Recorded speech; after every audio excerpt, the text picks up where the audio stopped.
What up everybody, it's Pete from Lay and Play. Today we're going to be working on the Honda Civic lowrider that we've got in the shop at the moment. We're doing some upgrades, some changes. But this car over the winter break has developed a bit of a fault. You might have come across this with some of your cars. I see it a lot posted on videos on Facebook and YouTube and such like, where you've noticed the car started creeping. For whatever reason, you lift the car up on the switch and then it just gradually creeps down. Now the Honda has developed this problem. We'll go through the process that I would to fault find that issue and then what you can do to rectify it.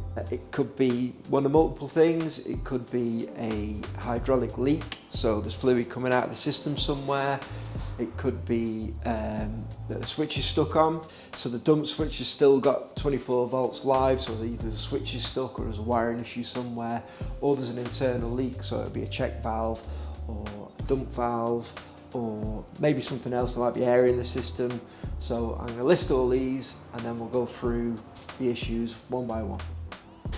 Just hit that back switch.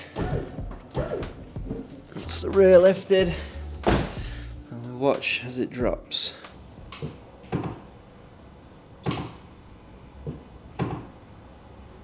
So there's something wrong with this corner of the car. Now the first thing you should do is pull the disconnect and see if it still drops. Yep, she's still dropping. There's four main things that could cause your car to creep like this Honda is. First, it might be a wiring fault. So essentially, if you pull the disconnect and it continues to drop, it can't be the wiring fault. If it is a wiring fault, when you pull the disconnect, it will stop going down. That basically means that there's a constant live going to the dump side of the switch and needs further investigation. But we know that it's not a wiring fault because we pulled the disconnect and that's made no difference. Second issue is an external leak. Now this could be coming from any of the rams cylinders, any of the hose fittings, any of the pump fittings. It could be coming from anywhere on the pump, and you need to do a visual check on the floor around each cylinder, each corner, and check for any drips or pools of fluid that might be coming out. A good way to do that is if you haven't got a nice clean concrete floor to see where the leaks are coming from, is to put a bit of cardboard underneath each corner and see if there's any drips appearing on that cardboard, and or have a look in the boot and see if you can find any visible leaks coming out of the car. Now, I've already been around this car and can see that there is no visible external leak, so it can't be that. Third, airing system.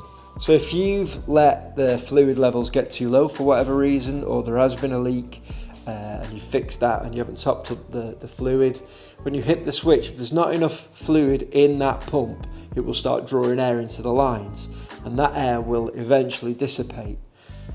And when that air dissipates, the car will drop. Now, you'll know if there's air in the system because when you hit the switch, it won't make that nice clean zeet zeet noise. You'll get like a horrible gargling type noise from the pump head where it's trying to draw in hydraulic fluid and air at the same time. Now, when I've hit the switch on this, it's made the nice clean zeet zeet noise.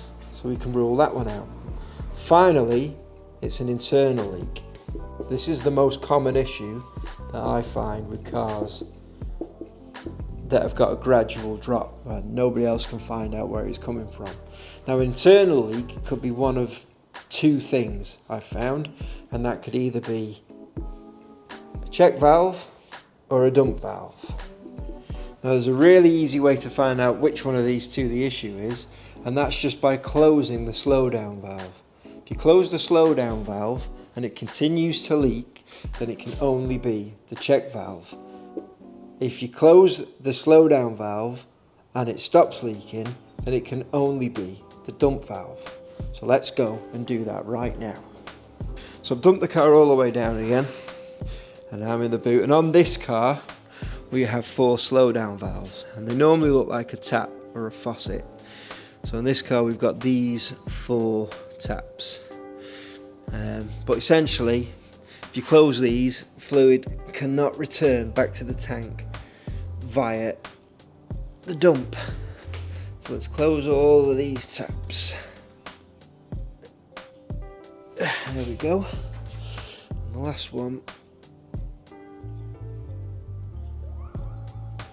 Quite stiff. So those 4 slow down taps are all closed now. So in effect, with those slow down taps closed, if you energize any of these dump coils, the fluid cannot get back through the slow down and back into the tank. Okay? So let's hit the switch, get the car back up and see if it continues to leak. That's the front, and that's the rear. Now let's check this corner again, see if it drops. So that noise that we heard before, the clicking, ticking, creeping noise, has gone. So that tells me that the fluid is no longer returning back to the tank. Now to find out which of these 4 dumps is causing the issue, all you've got to do is open these taps one at a time, and then when you feel the car start creeping, you know which dump valve is causing the issue. Is it this one? No. Is it this one? No. Is it this one?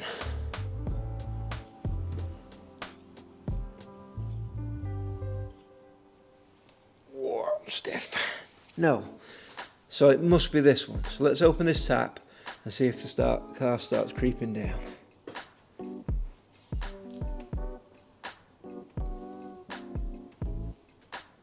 There we go. She's going. So it has to be this dump. We know we've got an issue with this dump. For some reason, the fluid is returning through this dump, back through the slowdown into the tank. And as it can't be any other issue, it can't be a wiring fault because we've pulled the disconnect and it still continues to creep. So it's not an electrical issue, so it can only be the dump. And it'll likely be the cartridge, so we need to take this part out. At this point we need to make sure we've got all the fluid out of the system. So now you've got the taps open. If you dump it all the way down to the floor, make sure there's no pressure in the lines anymore, so when you take that dump apart, you're not going to squirt fluid everywhere. So let's pull the disconnect and move on to the next step. Is to take this dump apart and have a look, and there's a high chance that there'll be a little bit of swarf or a little bit of PTFE or a little bit of rubber from a seal blocking that dump valve. So to strip this dump down, it's really straightforward. All you're doing is taking the coil off. It's just by hand with that. Little O-rings just falling off in the boot. In the trunk, sorry, my American friends. So put them somewhere safe, and then all you're doing is cracking this this nut. It'll be different sizes depending on what dumps you've got, whether it's Italians or Deltas.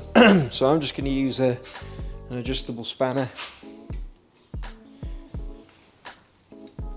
Take that bad boy out of there. That seemed a little bit loose, just to keep that in mind. It might be an issue. Although there was no leaks from the dump itself, no visible external leaks. Now this will leak a little bit of fluid out, so prepare yourself with a rag or maybe a little bowl to catch it with. There we go. So we'll get this cartridge on the bench and we'll have a closer look at it.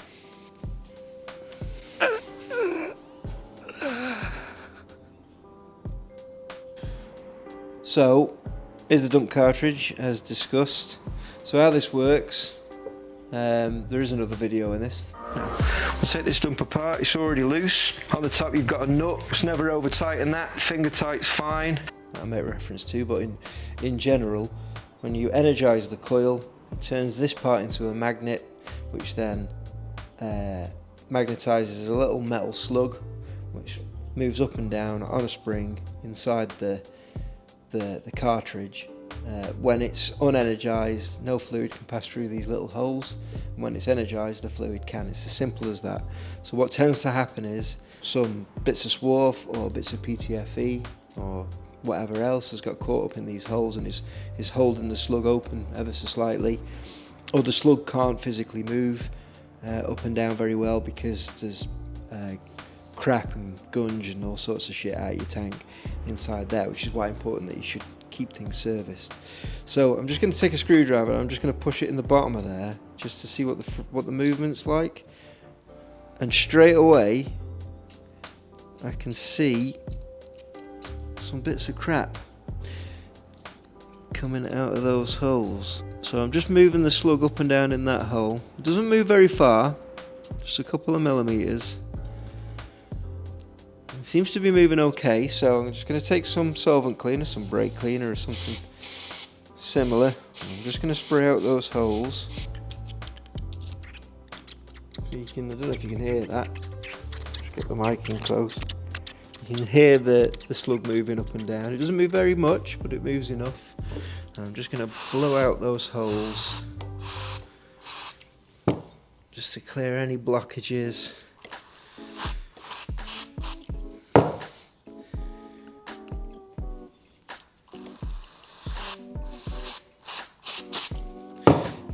Okay. Let's give that a good clean and then let's get it refitted. So that's that cleaned out. So fingers crossed, put that back in there. Fingers crossed that will resolve whatever the issue was that was causing the dump candle to stay ever so slightly open. Get that back in there, nice and tight. Coil back on.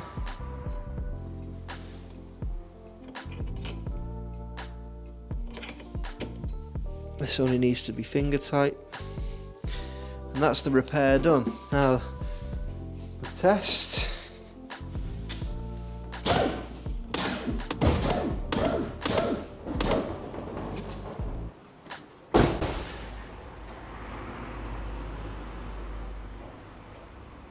It seems to be staying up. Yep, the slowdown is open. The car is staying up. No more creeping. So to recap, our Honda had a slight leak on this rear corner. We checked if it was a wiring fault by pulling the disconnect, and it still creeped.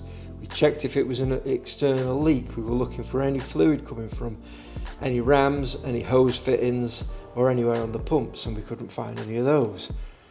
We checked if there was air in the system, because when we hit the switch we could hear that it was a nice clean zeet zeet. It wasn't gargle, burble, horrible sucking in air type noise, so it could only be that there was an internal leak. And the way to find out what that internal leak is by checking both the check valve and the dump valve, and we completed those checks by closing the slowdown, and by closing the slowdown we ruled out that it was the check valve at fault and found out that it was the dump.